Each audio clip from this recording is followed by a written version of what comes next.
Hello दोस्तों, SJ कहानी सागर में आपका स्वागत है। आज की हमारी कहानी है मानसिकता।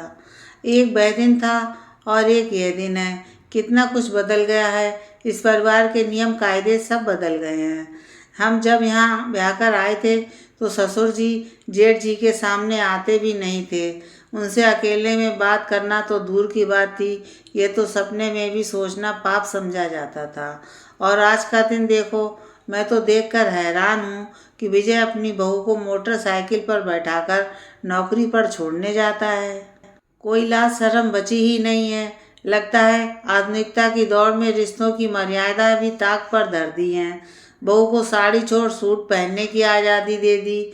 यहाँ तक तो ठीक था, पर उसे साथ में लेकर जाना, वो भी अकेले, ये बात मुझे बिल्कुल भी नहीं जच रही है।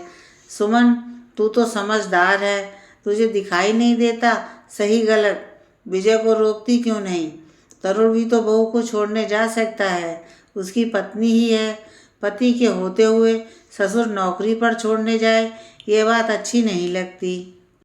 गायत्री जी ने अपनी भाभी सुमन से कहा। गायत्री जी कुछ दिनों के लिए अपने छोटे भाई के घर रहने आई थी। यहाँ आकर घर का परिवेश देख मुझसे रहा नहीं गया। इस बदलाव को वह समझ नहीं पाई। सुमन कुछ बोलती, इससे पहले ही सुमन का बेटा तरुण वहाँ आ गया। गायत्री जी के हाव भाव देख और आधी बात सुनकर भी गायत्री जी के मन की पूरी बात समझ गया। बुआ, आप भी ना पुरानी सोचों के साथ नए जमाने को देख रही हो। अपनी मानसिकता पर जमी धूल को झाड़ लीजिए। पापा मीनू को मोटरसाइकिल पर ले जाते हैं तो क्या हुआ? मीनू का ऑफिस पापा के ऑफिस के नज़दीक ही पड़ता है। दोनों का समय एक ही है, इसलिए पापा मीनू को भी ऑफिस छोड़ देते हैं। घर का सदस्य उस ओर जा ही रहा है तो मीनू को बस से धक्के खाते हुए जाने की क्या ज़रूरत है? रही बात मेरी, तो कंपनी की बस सुबह 7 बजे आ जाती है, मैं उसमें चला जाता हूँ। मीनू 9 बजे जाती है तो मैं मीनू को ऑफिस छोड़ने जा ही नहीं सकता। बुआ, पापा यदि रानू को मोटरसाइकिल पर ले जा सकते हैं तो मीनू को क्यों नहीं? क्योंकि रानू उनकी बेटी है और मीनू बहू है। ये कैसी सोच है? पापा मेरे रानू के पापा हैं तो मीनू के भी पापा ही हुए ना। रिश्तों को छोटी सोच के चश्मे को पहनकर देखोगे तो हर रिश्ता गलत ही नज़र आएगा। बुआ, आप भी अपनी नज़रों को सकारात्मक बदलाव के नज़रिए से देखो। यह सही है, कहीं गलत कुछ भी नहीं है।